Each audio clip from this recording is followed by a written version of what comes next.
Assalamualaikum everyone. Welcome to my channel Online Education. Hope so you are all fine. Okay, today we will cover the topic Plato the Republic. It is most important questions and asked many times in our exams, as we know that. This is most important topic of literary criticism, as we know that. So let's start our topic with the name of Allah Almighty. Introduction of Plato. Plato कौन था? Okay, there are many questions I have noticed in this topic. There are many questions that ask in our exams: who was Plato?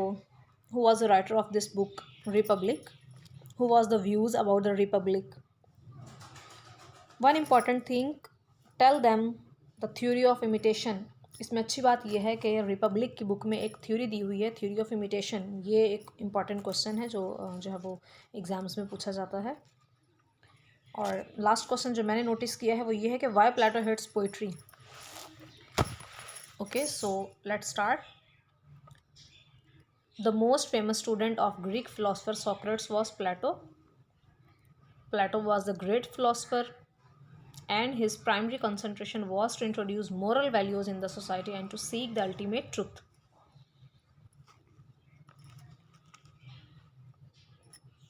Next slide is about Republic. प्लेटो के famous work में से एक Republic उसका एक work था जिस पे उसने बहुत ज़्यादा फोकस किया था. उसकी फ़र्स्ट कंसिड्रेशन क्या थी इसमें कि पॉलिटिकल साइंस और गवर्नमेंट पर उसने ये बुक लिखी थी. उसमें इसने जो है वो जस्टिस को बहुत ज़्यादा अहमियत दी थी.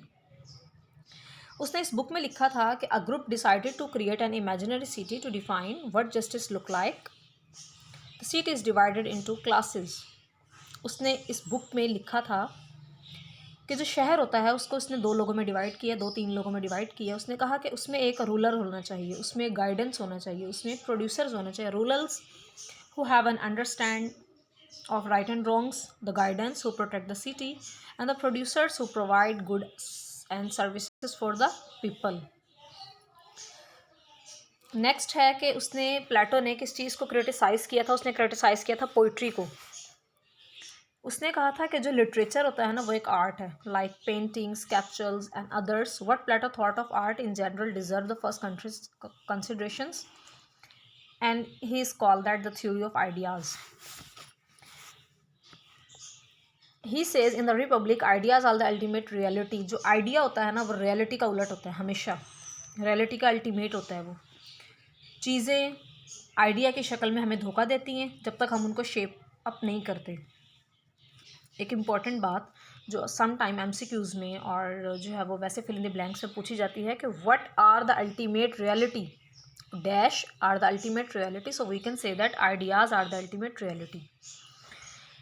एक बहुत प्यारी लाइन जो मुझे बहुत प्यारी लगी इसमें कि the idea of everything is its original pattern and the thing itself is copy.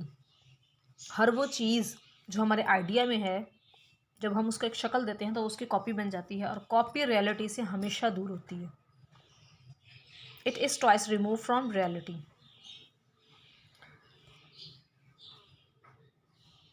Point इसमें कुछ दिए हुए हैं कि उसने किस तरह इसको क्रिटिसाइज़ किया था. Things themselves being imperfect copies of ideas from which this springs.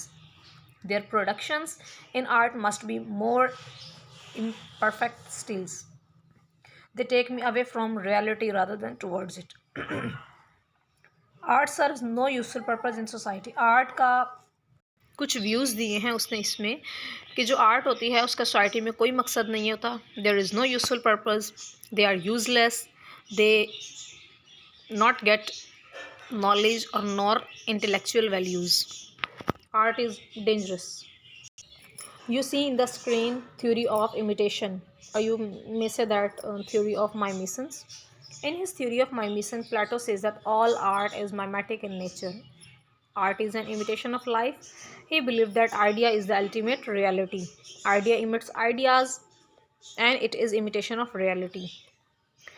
सिर्फ उसने एक बात पर फोकस किया था कि जो आइडिया होता है ना वो रियलिटी की इमिटेशन होती है. बहुत प्यारी एग्जांपल उसने दी है इसमें.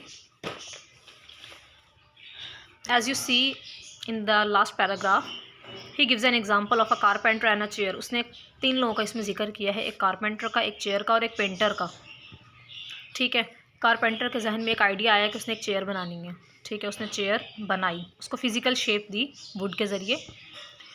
पेंटर ने वो चेयर देखी, पेंटर ने उस कारपेंटर की चेयर को अपनी पेंटिंग में यूज़ किया।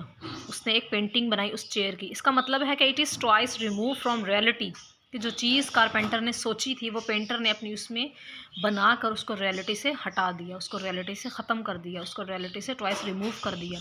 इसीलिए उसने कहा कि जो फ़िलॉसफी होती है वो डील करती है आइडियाज़ के साथ, whereas poetry deal with illusions. Illusions means things which are twice removed from reality. So the Plato says that philosophy is superior to reality.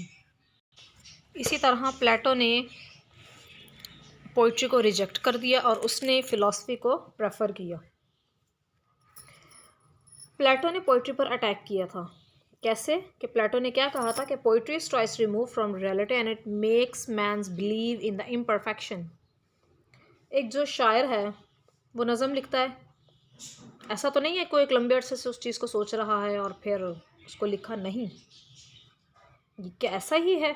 जी हाँ, this suddenness can not be truthful. ऐसा नहीं है कि उसने अचानक सोचा और अचानक लिख दी उसने पोइट्री। उसने क्या किया, उसने एक लंबे अरसे उसको अपने जहन में रखा था फिर। और it can not take the place philosophy, ये फिलॉसफी की जगह नहीं ले सकता। And it can not make better citizens, और वो एक अच्छा शहरी नहीं बना सकता। जो पोइट्री है, पोइट्री हमेशा जज्बात के साथ खेलती है। जज्बात आर्जी होते हैं and they can not be safe guide to man. Poetry is non moral in character, it treats both virtue and vice like. It does not teach moral to the readers, it corrupt human beings. उसने बुरी तरह criticise किया था poetry पर। Poetry is not just to offer players. अब Plato ने अपनी Republic book में पोइट्री के बारे में कुछ बताया कि पोइट्री जो है वो हमें खुशी मुहैया करती है, ये हमें मॉरल वैल्यूज़ सिखाती है, ये हमें नॉलेज भी देती है, ये एक अच्छा टीचर भी बनाती है। So Plato suggest truth as a test of poetry. A poetry is a good artist not only in so far he is a good teacher. Plato ने अपनी बुक रिपब्लिक में कुछ कमेंट्स किए थे ड्रामे पर। सबसे पहले हमें पता होना चाहिए कि ड्रामा क्या होता है। ड्रामा एक पोइट्री की ब्रांच है। ड्रामा डिफरेंट होता है पोइट्री से। एज़ वी नो दैट जो पोइट्री होती है वो तो कागज़ पर भी लिखी जाती है, लेकिन जो ड्रामा है वो स्टेज पर परफॉर्म किया जाता है। It approval and disapproval depend on the audience. To convince the audience, dramatist use some cheap techniques like quarrels, lamentation, thunder and sounds of animals. अपने लोगों को इम्प्रेस करने के लिए जो ड्रामेटिस्ट होते हैं वो कुछ चीप टेक्निक्स भी यूज़ करते हैं, जैसे लड़ाई झगड़ा, जानवर वगैरह के voices, songs. This technique are shame in our normal life. Audience, while watching characters who are cowards, thieves, criminals, tend to become a one such characters. अब ऑडियंस क्या करते हैं, वो जो कैरेक्टर देखते हैं वो वैसा ही अपनी ज़िंदगी में उस तरह का कोई ना कोई कैरेक्टर तैयार होता है, and they lose their individuality. Such characters must not be there in a play, and a play should have good character. Plato is against the player a tragedy and a comedy gives. Plato इन दोनों के खिलाफ था। क्यों? Tragedy offer player to the audience. Human beings are full of feelings like anger, fear, grief. When they are in excess, there is pleasure. But in comedy, people laugh when a coward act like a brave man, when a criminal act like a honest man. These characters are not be laughed at, but they should be pitied. A comic character must be lovable. Thank you so much for watching. If you are new in my channel, please subscribe my channel and press the bell icon to connect with me. Thank you so much. If you like my video, please comment and ask questions if you are doubted about this topic. मिलते हैं अगली video में अपनी। अल्लाह हाफिज़।